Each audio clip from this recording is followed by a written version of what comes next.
So that's Liz. So thank you very much for coming here tonight. The way that tonight worked out and how it came to be was Irina from the Prolife office, now called the Family and Respect Life office, is a friend, and they had a young woman that came to them, terrified, out of work, pregnant, and Irina met with her, counseled her. She's now very happy to be having the baby. She chose life, but she has literally nothing needed for a baby at all. So we decided, I said, hey, instead of my regular youth group meeting for March, why don't we have it up in the church? We'll have families bring some gift cards and see what happens.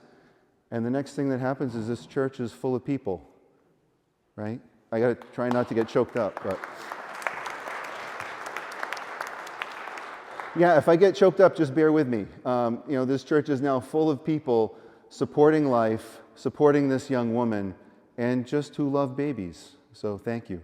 And since we put this together, Irina's come to me. There are two more women that have come to her, very destitute. One who was actually homeless, who now they were able to help find an apartment, but now she needs everything too. So everything that you guys are bringing, there's this giant pile in the back. And there's $2,000 worth of baby items that got delivered already to the Pro-Life office from the Amazon registry. So thank you so much, guys.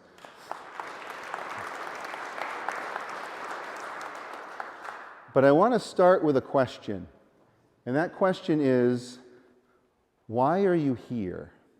So you might be here because you're 100% pro-life and you are just here to support this. You might be here because you have a family member who's 100% pro-life and they dragged you here. You might be here because you're a member of a confirmation class or a youth group and you were brought here, you weren't really sure if you wanted to be here, but now you're here. It doesn't matter what got you here. The thing is that Jesus wanted you here.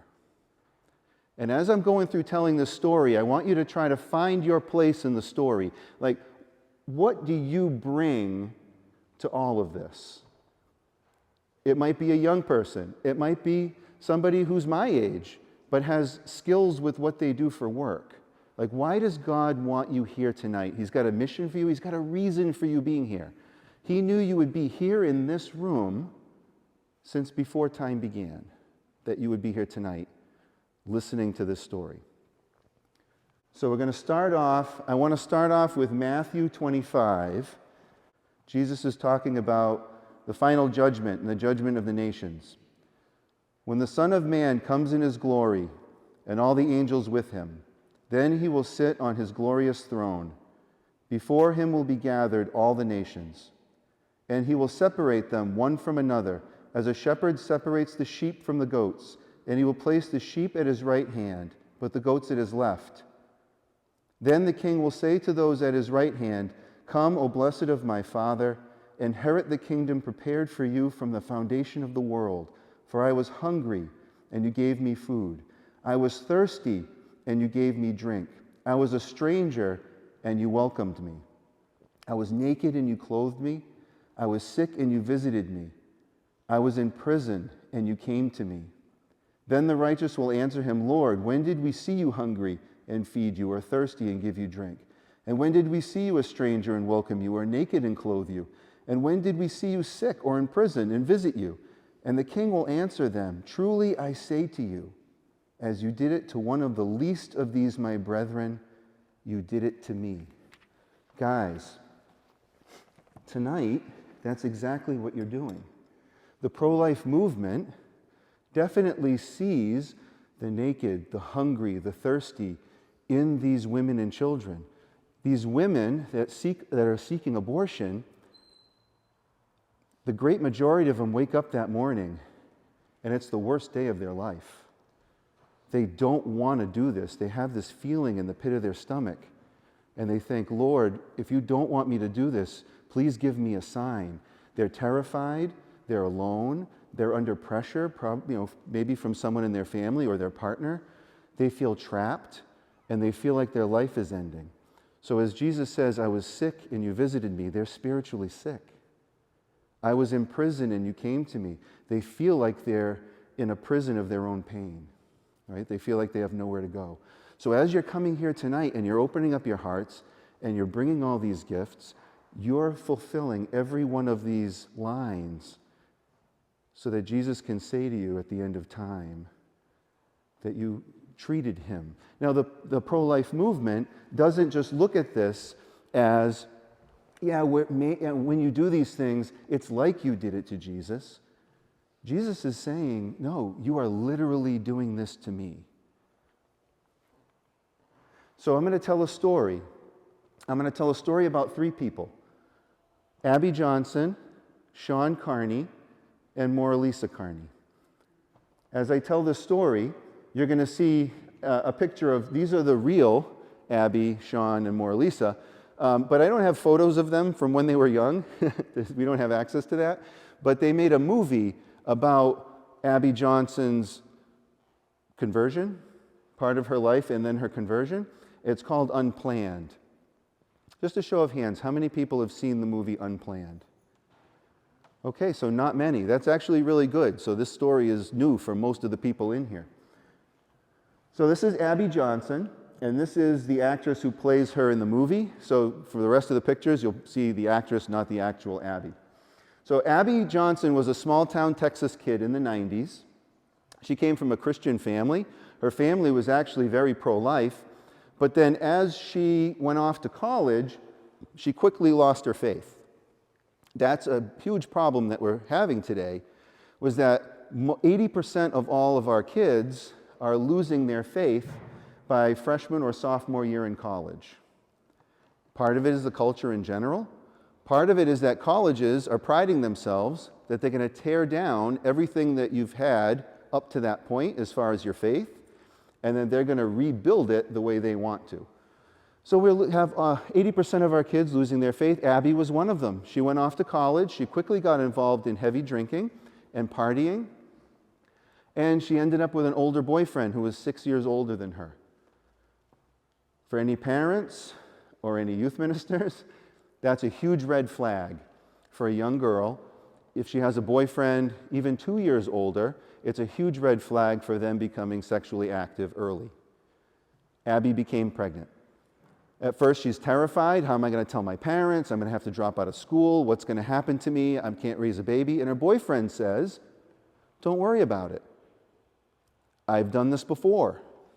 I had a girlfriend who got pregnant before, and I brought her down to have an abortion. It was easy. I'll even pay for it. Problem solved. So Abby goes. Abby has the abortion, but immediately afterwards she has intense guilt, and she just stuffs it down. She's trying to just get by and get on with her life, and she keeps that abortion secret, and she stuffs it down. This is one of the themes of the talk, that we are only as sick as our secrets. Okay? Whatever you're keeping inside, it is going to eat you from the inside, which is one of the reasons that Jesus gave us confession, because we have to say it out loud. He knows that we need to say it out loud. We need to get it off our chest. And in the sacrament, he can forgive you and he can clean your soul. But remember this, we are only as sick as our secrets. So Abby is at Texas A&M, and she has an event that is going to change her life, but she doesn't know it yet.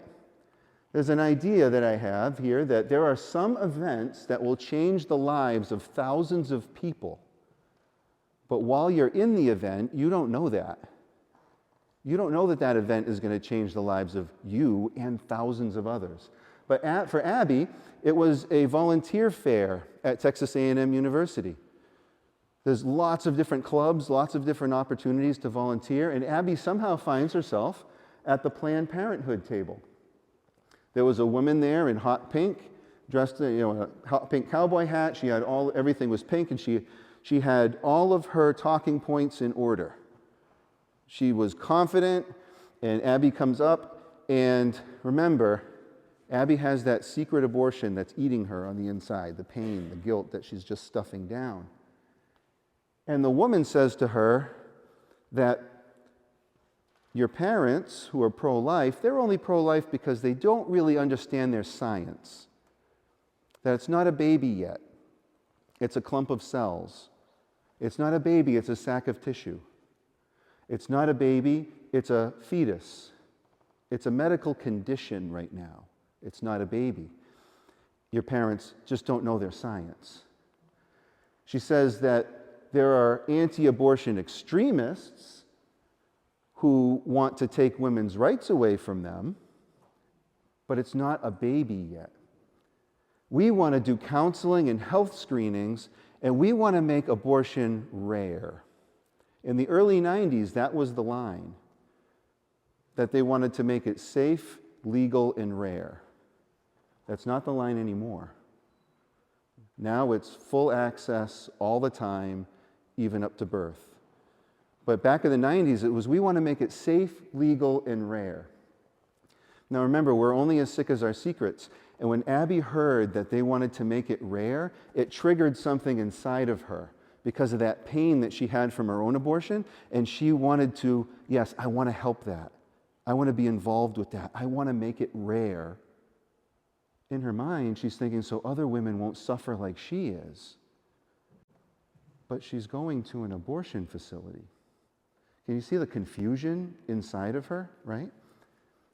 So she shows up for her first day at Planned Parenthood in Bryant, Texas. It was the 4th largest abortion facility in America. And the first thing that she noticed was this black fence around the whole facility. And in her mind, the first thing she wonders is that fence meant to keep people out or keep people in? But at the fence, in the 90s, it was a lot different than it is now.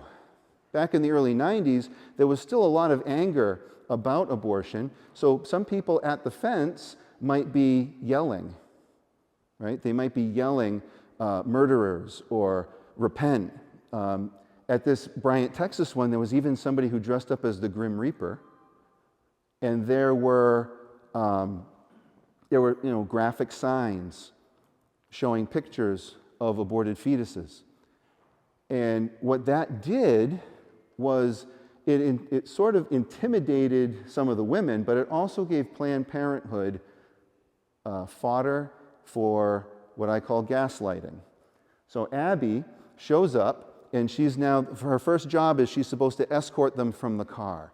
But because there's yelling and graphic signs outside, they can tell Abby, these anti-abortion extremists are trying to intimidate our girls. They're trying to terrify our girls. You need to get them in here as quickly as possible and don't let them talk to them. They also used to tell, they went to even more lengths to create this us versus, this us versus them mentality. They would park a mile away and have the doctors park a mile away and lay down in the back seat of the car and put a sheet over them. And then they would drive around the back of the facility, open the doors, and have them run in as if there were snipers on the roof to help create that us versus them mentality. They would frequently call the police on the people at the fence just to intimidate them, and hopefully more people wouldn't come because they'd be afraid that the police were getting called on them. So it really created this us versus them mentality, but the yelling at the fence didn't help. It kind of fed all of that. So another thing that she noticed right away were these two other teenagers standing there at the fence, Sean Carney and Moralisa. Moralisa was a Catholic youth group kid. She had actually written a pro-life essay in high school and won with her pro-life essay. And she actually went to that same volunteer fair that Abby was at. Abby finds the Planned Parenthood table. Moralisa finds the Coalition for Life table. And the Coalition for Life was putting together people at the fence, but education for the people at the fence to try to change the culture of the fence. So this is the real Moralisa on the right and the movie Moralisa on the left, which is supposed to depict her much younger. Sean was Catholic, mostly. He was a Catholic kid. He grew up Catholic, but he really wasn't that into his faith. But he shows up he just wanders by this Coalition for Life table. They give him their pitch, and he says, well, that sounds very reasonable. My family's pro-life. Sure, I'll go to a meeting. He goes to the first meeting, and he instantly gets a crush on Moralisa. And he kept going back. That was the only reason he kept going back at first, was because he had a crush on Moralisa. And that's fine. Moralisa was a very pretty kid, but she had virtue. She was a very Catholic kid. She was very pro-life.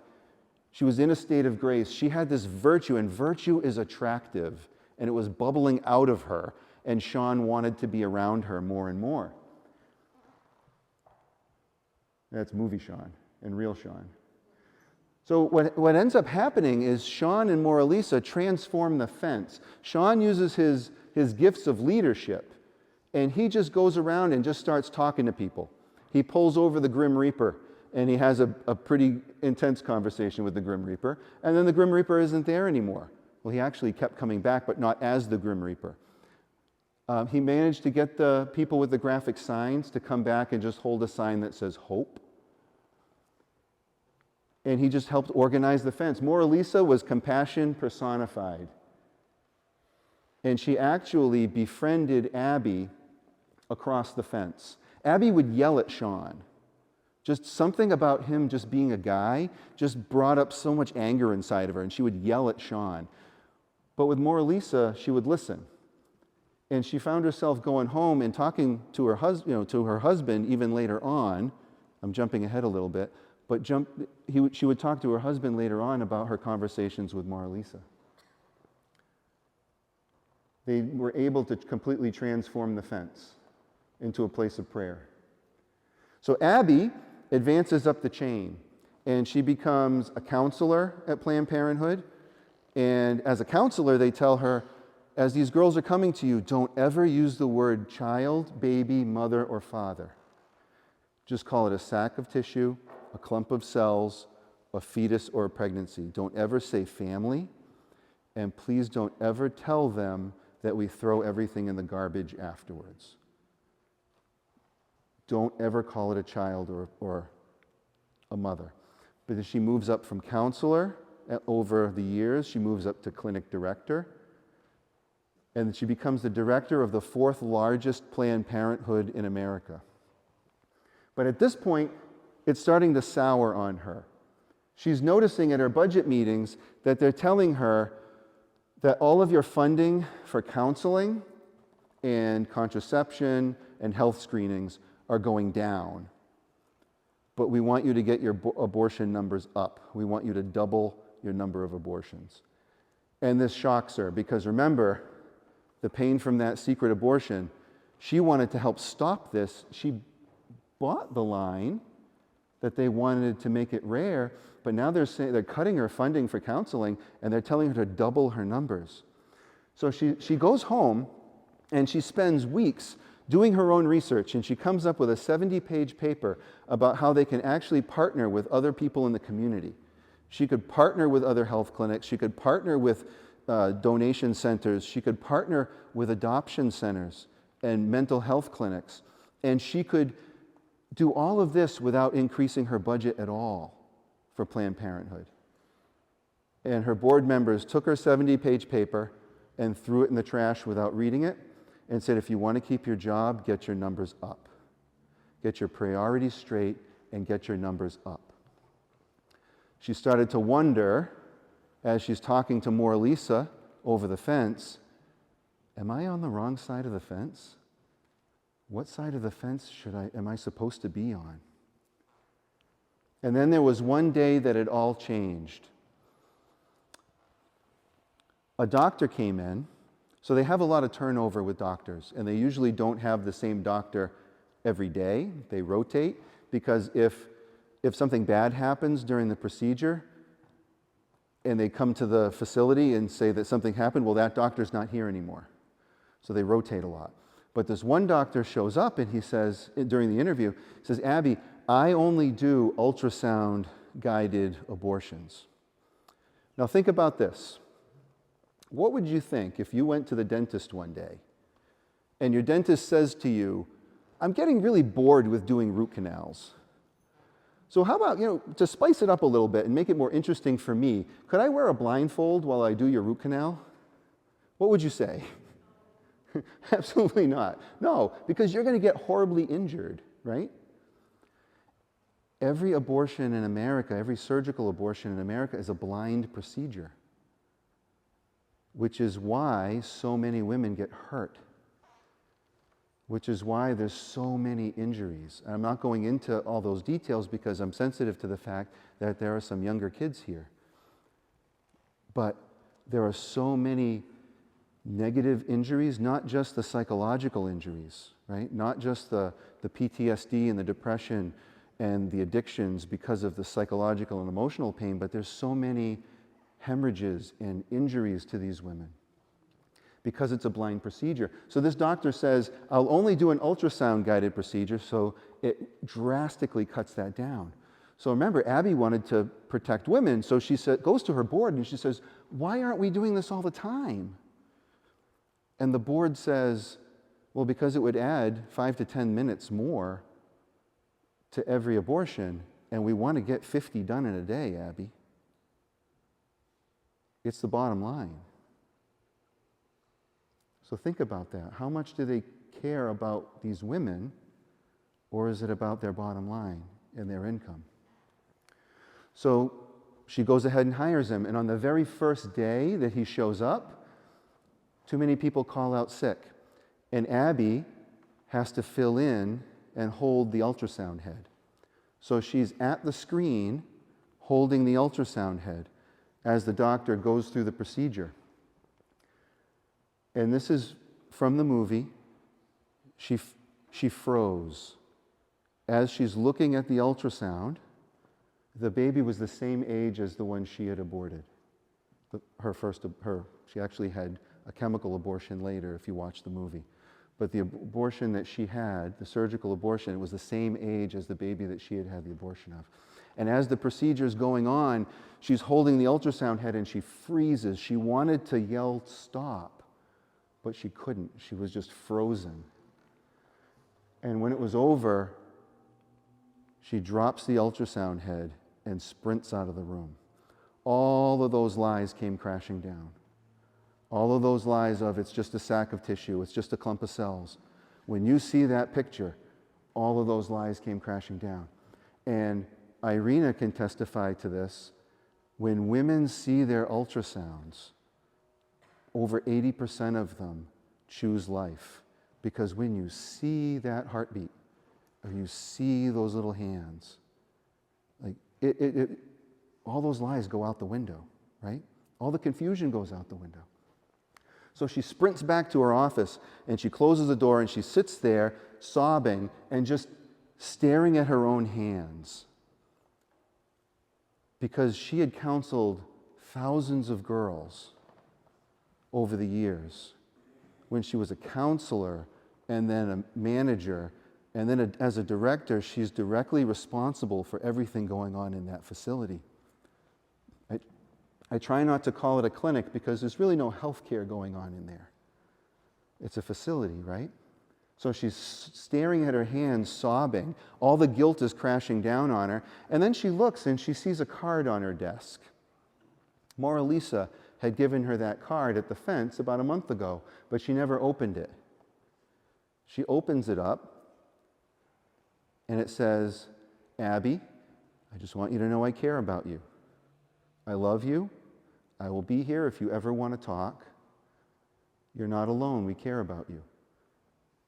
And she just loses it. She says, I'm on the wrong side of the fence. She gets in her car and she drives right to the Coalition for Life, where she knows Mora Lisa is, and she goes around the back of the building, because remember, she's the director of the 4th largest facility in America. And she's been screaming at Sean across the fence. She goes around the back of the building, and she comes in, and Mora Lisa is shocked and says, Abby, just sit here and wait a second. And she runs into Sean's office, and she says, I don't know what's going on, but Abby is here, and she's in tears. Do you think she's trying to pull a stunt? Do you think she's going to call the police on us again? Like, what's going on?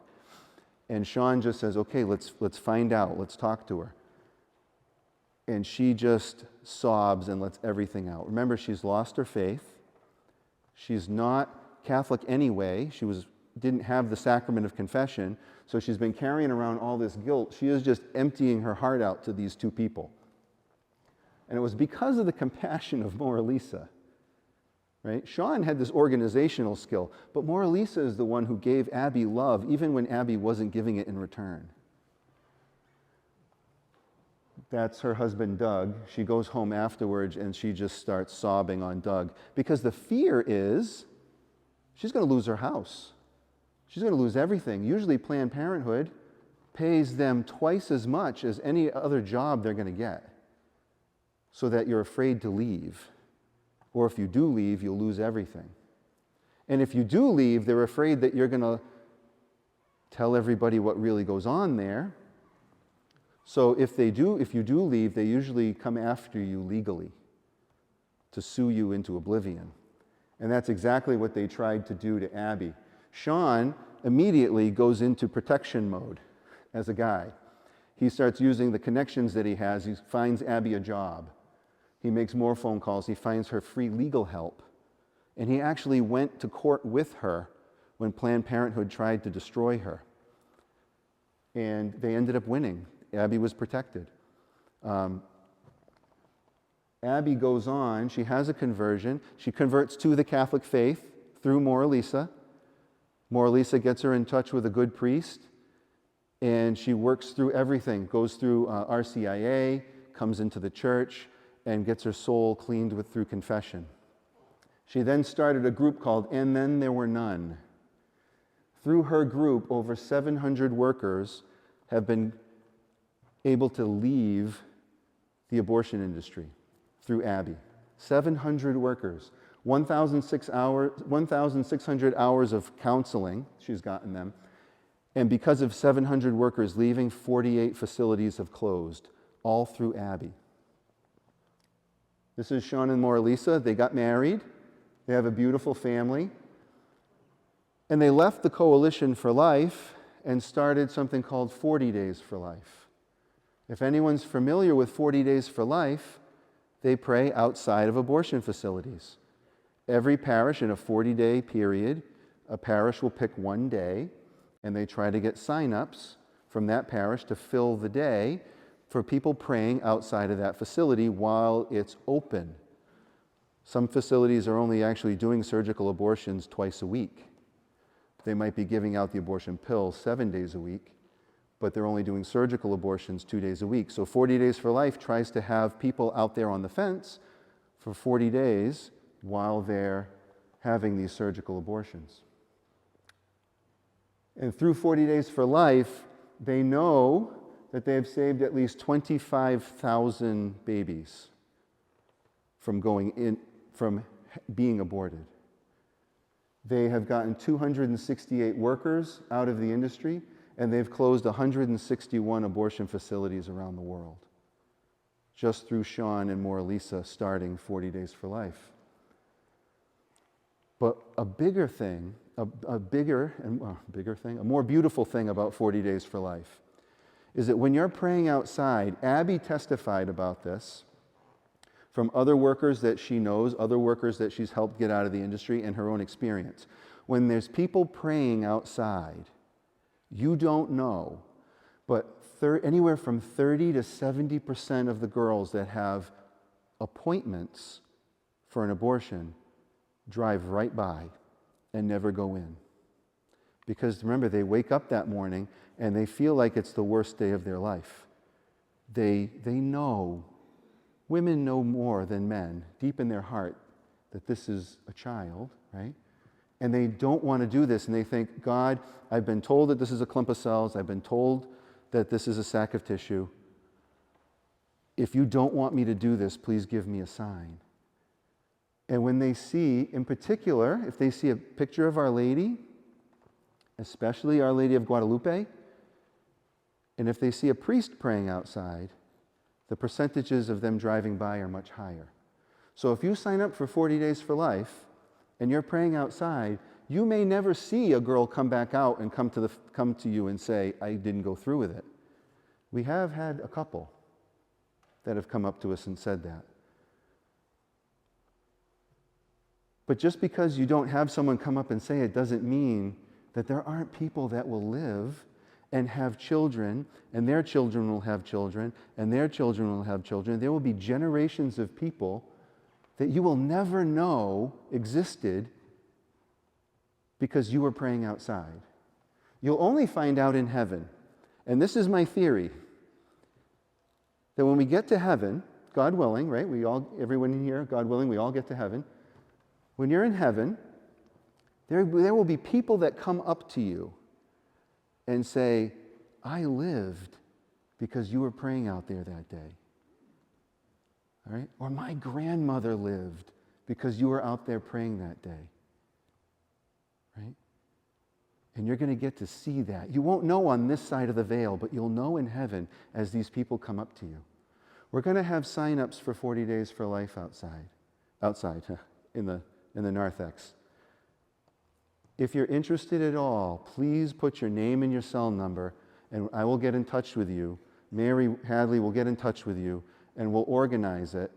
And we'll even create something where we can send short messages once in a while, some inspirational messages or some inspirational videos to make it more of a community that does 40 days around here. So please, if you're interested at all, please put your name and your cell number. Not your email, because most of the time when people leave me their email, I can't even read it. Try to print the numbers, and then I'll message you and say, what's your name? I can't read that either. So thank you for being here. Remember Matthew 25, 31 to 41. Whatever you did for the least of these, you did it to me. That everything we did in the back, we did it literally to Jesus and to Jesus through these babies and these mothers. We can't swoop in and save the baby. You have to save the mother first. Remember, she's terrified, she feels alone, she feels like the world is crashing down on her. We have to save the mother first, and then we can save the baby. And then we can save generations of people, right? But we do it for the heart of Jesus. We do it for the Sacred Heart of Jesus. And as we're doing all these things, you're doing it to the Sacred Heart of Jesus. Remember, there are some events that change the lives of thousands of people, and you just don't see it yet, like that volunteer fair. I think tonight could be one of those events that changes the lives of thousands of people. We just don't see it yet. Why are you here? What gifts do you have that you can give to Irina? Irina is starting a pregnancy resource center very soon in Fall River for the diocese. She's going to need a lot of help. She's going to need a lot of organization. She's going to need people like Sean that have connections and know how to make phone calls to people and know how to get things done and organized. And she's going to need people like Mara Lisa who can just listen and love on people. Whatever your gift is, right? Whatever your gift is. Liz has this beautiful gift of music that I have tried to learn and I can't. I throw things at teenagers and I talk, right? I tell stories and I throw things at kids. That's what I do. But why are you here? What God wants you to give something. And we're only as sick as our secrets. We have 2 priests hearing confessions tonight.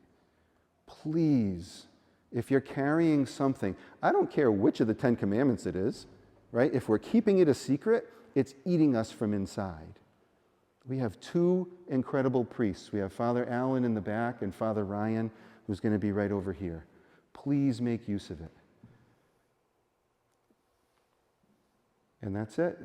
So you're not going to have to hear me again until the very end, but Liz is going to lead us in adoration for about 45 minutes. And that'll end us right around 8 o'clock, which was what we planned. So we're right on time. Yeah, come Holy Spirit. So there will also be lyrics up on the screen to her music. And Ellie will be helping me advance that. So thank you very much, guys.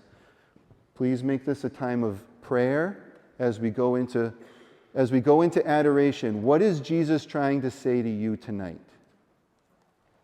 Okay, if you are older like me, what is God calling you to? If you're in high school, what is God calling you to? There are thousands of people who work every day to destroy life, and almost nobody who works to save unborn life. If you're in high school right now, could God be calling you to think about this as what you do with your life? Or at least learn how to talk about it, because up to 1 in 4 women are faced with abortion. I guarantee there are girls in high school with you right now who either by the end of high school or the beginning of college will be looking at potentially having an abortion. Can you learn to talk about it now? Maybe that's why you're here. So as we're going into adoration, and Liz is going to lead us through prayer, please think about that. Why are you here? And come, Holy Spirit, please tell me. Thank you, guys.